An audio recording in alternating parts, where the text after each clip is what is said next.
How the heck are you guys? I am Fastidious. Welcome to the channel and welcome to my official guide on Khadgrim, the biggest freak in all of Watcher of Realms. My God, he is so broken, it is comedy. It actually is. It's not going to feel that way to a lot of players because he's not as flashy, let's say, as like a Valara or an A3 Ingrid. He can deal some damage, but he's not a DPS, not in the same way as those other guys. At his core, he is just a crazy tank. So that's not as showy, right? But he is so far and away the best tank in the game for basically everything now. It's ridiculous. His stats are beyond through the roof. You have to build the second roof, and then he went through that as well. His kit is crazy. He's basically unkillable. He self-shields with enormous shields that have no expiration unless they're removed from attacks. It's not like they time out after a certain amount of time. He's crazy. He has a ridiculous exclusive artifact. And if all this wasn't enough, and trust me, you're going to feel like it's enough once I read like 10% of his kit, let alone the whole thing, and I show him off to you guys. But if that wasn't enough, this is his BP in a non-BP optimized endgame build at A0. This is A0. This is my A5 Khadgrim. That's not the one we're showing off in this video. Down here, this is my A0. He is 100k BP at A0 in a non-optimized build. So you can kind of hear it in my voice. I do love this guy. I think the design visually is incredible. The kit is so much. It is so much. So in content where you don't want to have a hero die, this guy's not going to die. And I do want to take a quick moment to remind you guys, if you're not yet subscribed, please do so. It's a great way to help the channel and to help us keep growing. Videos like this in particular always take a good amount of extra time. So if you like it, if you appreciate it, subscribe to the channel. So let's start with the base stats just to kind of cement ourselves in this weird new reality. And then I want to show you a little showcase of him living as long as possible in AMR. And I think once you start seeing it, it will really blow your mind. So let's get into it. You can already see these base stats are outrageous. He has by far the highest base HP in the game, and I believe this is the highest defense. If it's not, it's really close, but I'm almost certain it is. Overall, he just has insane base stats, like ridiculous. I put a solid endgame build on him, but it's not like I have Darkfall gems or anything. I didn't go the whole extra mile with like the crazy endgaming of the gear. I didn't do insane augmentation here. It's definitely good, but it's not like wild. And even still, off of that crazy base HP, we are talking a build with 147,298 HP. Back in the day, if you could get 120k on your tank in GVG defense, you were feeling pretty good. He's almost at 150k. Easily, people will break 150k with him when they really deck him out. It's ridiculous. I basically ignored defense besides substats, and we still got to almost 11k. Everything about this guy's kit is complete and utter insanity. I want to show it off really quick in this AMR test, but before we do, I have to explain one thing. When he ults, he does this ridiculous shield, and it's permanent. It's equal to 100% of his max HP. He also gives a very big portion of that shield to adjacent allies. You can see we built him with 147k HP, so 30% of that, we're talking what? Oh my God, quick maths. We're talking like a 45k shield for his allies, something like that, the adjacent allies. That's enormous. That's more HP than most of them probably have. So that's going to be huge. Those shields to the allies are going to last 10 seconds, which is long, but his are permanent until they're removed. And you'll see if you get him A5, oh my God. But even at A0, he is going to blow your mind. The next thing you need to know before we head into our little showcase is when he ults, he's working towards achieving the Icy Veins state. So after he's ulted 3 times, once you trigger his ultimate skill 3 times, and it's an auto ult, it is very cheap at 600 cost, only 600 rage. He gets it done really, really, really fast. He can even give extra rage from his basic attacks. The whole kit's broken. Trust me, he's crazy. But once he triggers this 3 times, he enters Icy Veins. And he will only ever leave Icy Veins if you trigger his ice armor. Now, we'll break this down more in a few moments, but the gist of Ice Armor is it's an incredible death save where he fully heals himself. He becomes immune to damage. But you can see here, if this is triggered, so his death save is triggered, he leaves Icy Veins. But if he never dies, he never loses Icy Veins. Also, if you do trigger it, but then he gets his ults back off, he can regain Icy Veins. But assuming he never dies and you never need to use the Ice Armor, he will achieve Icy Veins fairly early on into the battle, and he's going to stay there. He doubles his damage reduction when he's in Glacial Bulwark. We'll go over that. And most importantly, he increases his max HP by 40% and his shield strength by 15%. If you had a 150k HP build on Khadgrim, that means he's getting another 60,000 HP, 60,000 hit points, 60k HP when he enters Icy Veins. And he will enter it pretty fast, and he's basically going to stay there because there's very little content where Ice Armor will get triggered in a good build because he becomes unkillable so quickly with those shields and with these base stats and with the whole kit. So let's show it off. 210k HP when you add that 60k to the 150k. So what we're going to do, we're at AMR 18. This is just the place where you can have someone whack away at you for the longest, and he gets stronger and stronger, the boss we're up against. So I'm just going to place Khadgrim here. This is a test I used to do all the time. I know Prospector recently just did this last week in his Khadgrim testing. This is how I used to always test new tanks when they came out. It's a really good visualization. So you can see they are tickling him for 13k hits, 11k, 13k. He is in an Unshaken Will set, so he's got self-healing. He also has self-healing from his artifact, which we'll go over. There's the shield. It is equal to his HP, so he gives himself 147k shield. And when he did that shield, he was ulting. That is the first ult we need to work towards Icy Veins. So there's the second one. Now we're one ult away. Already, this early on, we are one ultimate trigger away from entering Icy Veins. And in any normal content, he would stay there. Because this boss is getting stronger and stronger, hold on one second, boom. That's Icy Veins. Now he's super Khadgrim mode. But because this boss gets stronger and stronger as he consumes his allies that come down, and because I'm letting that happen, you'll see he keeps stacking increased attack. Every single one of these stacks is increasing the boss's attack by 10%. So right now the boss has increased attack of 120%, 130%, 140%. Maybe pause it and guess in the comments, how many stacks do you think Khadgrim is going to make it? It's a lot. There's a trigger, boom. Now he's scaling that off of his boosted HP, right? It's 100% HP, but his HP has been boosted by 40% because he's in Icy Veins. He is just an unkillable menace. We're up to 28 stacks. The boss has his attack increased by 280%. Here we go, more stacks, now 360%. And he's now only taking like 50k, and it's still not that much. It's like a quarter of his health. Let's get a little shield there, boom. Keeps going and going. Eat up a little more. There we go. And you can see we left Icy Veins because he triggered the ice armor. And there we go, 52 stacks. Believe it or not, my record actually was 68 when I did my testing with him. There's a little RNG to it, depending on when the boss hits and when the shields trigger. I mean, that's crazy. The boss had to increase his attack by 5x, a 500% boost for this to really happen. Actually, it's 500% additional attack, so it's like a 6x boost on where we started. Completely and utterly outrageous. So let's get into the kit, let's get into the awakenings, and then I'll give my final thoughts. TLDR, this guy is unkillable for normal content. I'm going to try to show him off tomorrow in a little GVG defense showcase, just because I think that's where you're really going to be able to see it. You just can't kill him, right? And keep in mind also, you want him shielded as much as possible for him to be at full potential. And to make that happen, you would want to bring another shielder, like a Vortex or ideally a Gwendolyn. Maybe you got a Rivenhold, maybe you got a Draylin.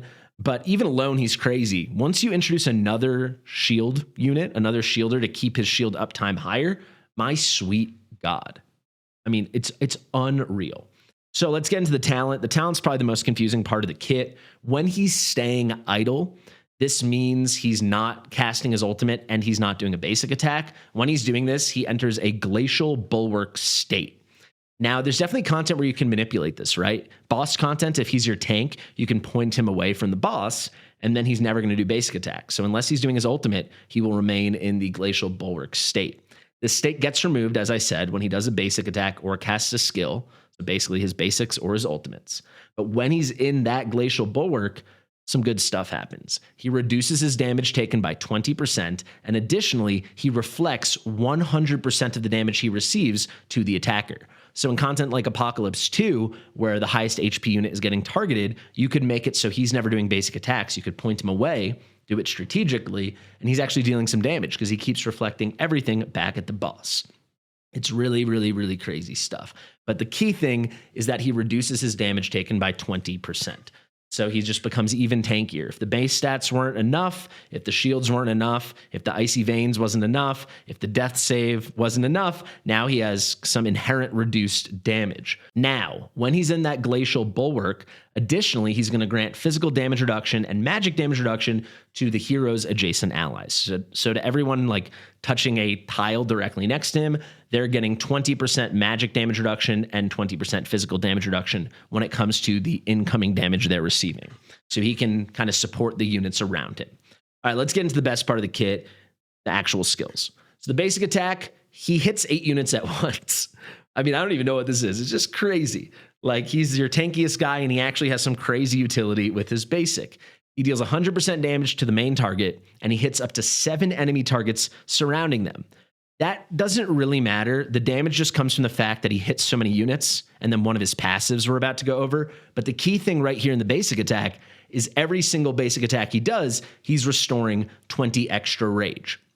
So, because he has such high base stats, easily, especially if you're progressing or if you're focusing on PvE content, you could focus attack speed a lot more. I mean, if you built him with 120k HP, that would be more than enough for almost all content with the way his kit works. Get him really fast, and this isn't like a rage regeneration mechanic with rage regen percentage where we know the game can be wonky and unreliable. This is just a pure additive thing. Every basic attack he does, he's going to go and give himself 20 rage. I will say he has a crazy high attack interval, but you'll understand why in a second when we see his passive. But if you focus attack speed, especially later on in the game, you could get him to 450, 500 attack speed. You'll get that attack interval down, and he'll be doing these enough that he can really, really ult cycle, and you can get the benefits of the passive that I've been referencing. So this is really, really interesting. They actually did do one thing to kind of neuter him with the attack speed, and I want to show you that now. Attack speed affects him like in a weaker manner than attack speed affects other units. So for example, the average unit, if you put 450 to 500 total attack speed, so 350 to 400 additional, their basic attack interval is cut in half typically. So if they're like a 2.6 second attack interval unit, they'll be down at like 1.3 seconds. For him, that's not exactly the case.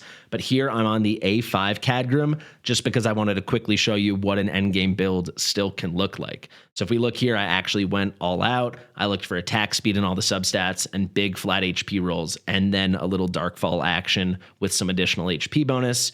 You can see that on every piece. Not too shabby. Same kind of story here.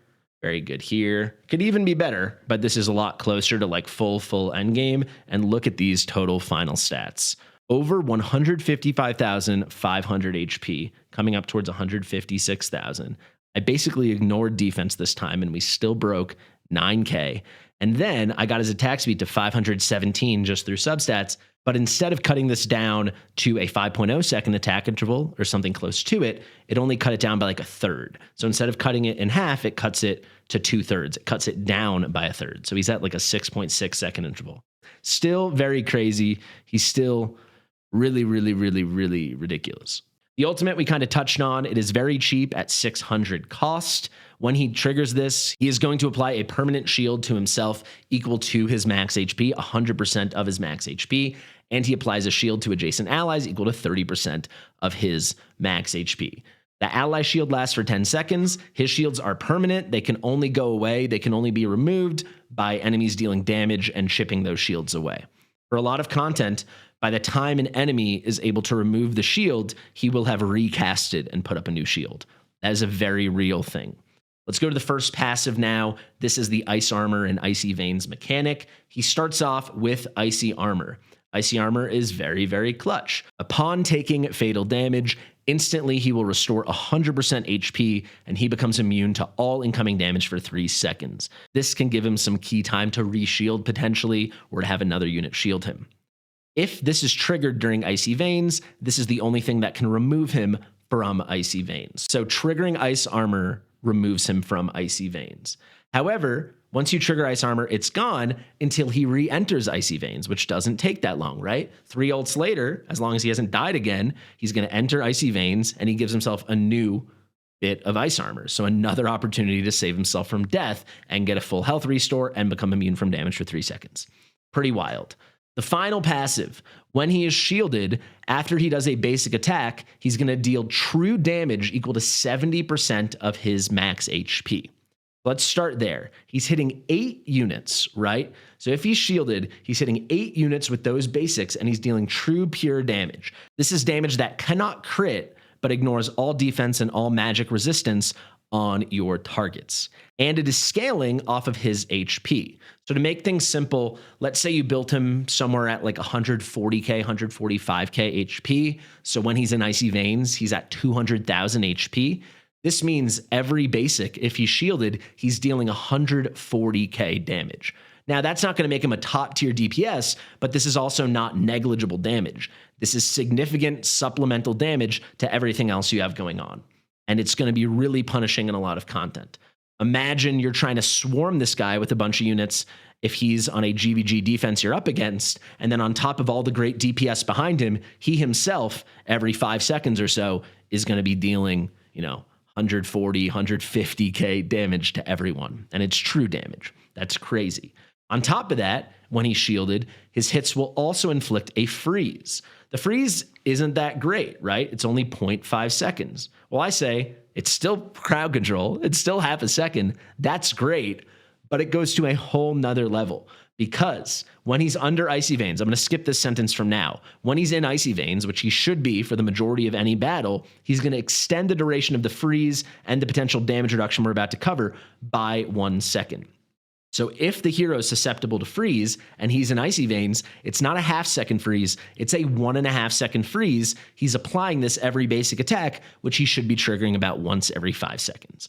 So every 5 seconds, they'll be not frozen for 3.5 seconds and frozen for 1.5 seconds. And they're going to be trying to deal damage to him, which they're going to fail at doing because you kind of can't do that.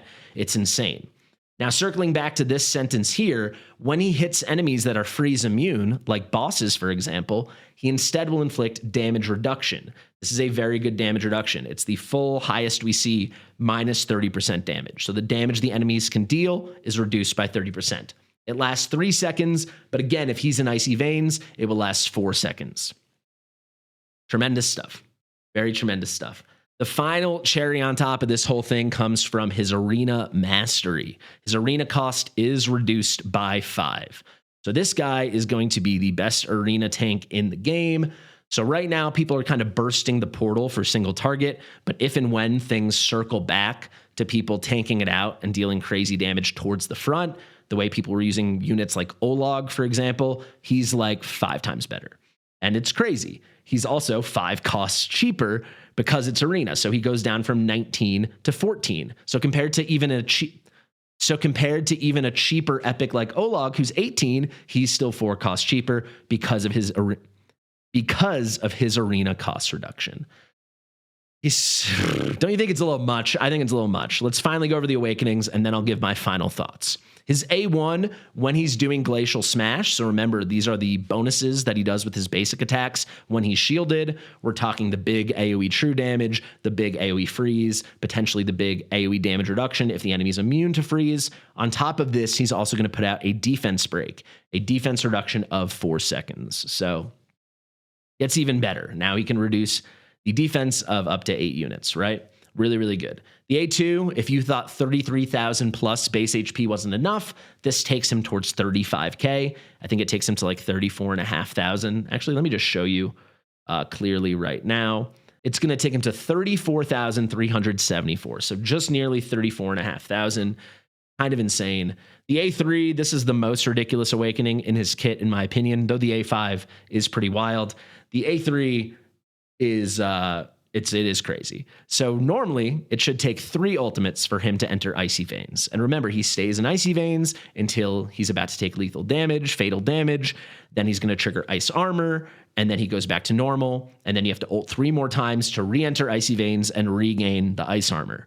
Well, this reduces it to 2 ultimates. He has a 600 rage cost ultimate. So 2 ultimates is just, it's going to happen a lot faster, right? It's going to take 2/3 of the time. Very, very good. At A4, his personal damage reductions are now increased by 8%, so he's mitigating even more incoming damage on top of what he already gets from his, what is it, the Glacial Bulwark? Yeah, his Glacial Bulwark mode when he's idle, and on top of everything, the shields are already taken care of. Pretty crazy. And then the A5. When he has a shield and he goes to apply another shield from the ultimate, instead of refreshing it, he can now stack it twice. So imagine you've got him, he's in Icy Veins, let's just call it 200,000 HP. He shields himself, he puts on a shield of 200,000 HP. They can't get rid of it. He can apply another shield on top of that, so extra shielding around that, and that shield is going to be equal to half his HP. There'll be another 100,000 HP shield. So in a lot of content where you're not going up against the Necropolis boss over here, like I was showing off in AMR 18, people might only take off 20k HP from his shield. So we'll have 180k shield left over, and then he's going to apply on top of that another 100k, half of his max HP. So we're talking like a 280k shield. Completely and utterly ridiculous. This guy's going to really reform a lot of GVG defenses, and for any content where you need a tank, he's going to be as reliable a tank as we've ever seen in this game. There might be a few pieces of content we'll see where Cyrus is better just because of the minion interaction and how unique that is, but in terms of sheer tankiness, no one's even close to this guy. No one's even close. To wrap it up, he also just came out with an exclusive artifact today, and it's crazy. It increases his max HP by 25%. So that build I showed you where he was at 150k, let's just, we're rounding up, but you could easily get him 150k. Let's call it 150k. We're talking another 37,500 HP just from the artifact. On top of that, when he's shielded, his block is increased by 1, so another reason to have him shielded, and he restores 5% max HP to himself when he's under the shield, right? So, it's really good. And that's per second, guys. That's a 5% HP restore per second. 5% of his HP is obviously a huge amount of HP, right? You're talking, if you had 150k build, even pre-Icy Veins, you're talking 7,500 HP per second. Just throw this on top of everything else in this kit. Let's go to our conclusions. I do think this guy, I don't think he should ever be nerfed. I'm not saying that at all. He's already out. They should keep him how he is. But my God, I do wonder about the playtesting. I do wonder about the balancing here. Just wait and see. Look for yourself. He is beyond a tank. He's like a tank combined with a tank to make a super duper frozen shielded freak tank. I mean, I don't know. There's so much in this kit. He's so crazy. I think I just want to leave you there. If you have any specific questions, let me know. If you want to see him in any specific content, let me know. Thank you so much for watching. I've been Fastidious. If you like my stuff, please do subscribe to the channel, share it with your mother, and I'll see you real soon. Bye.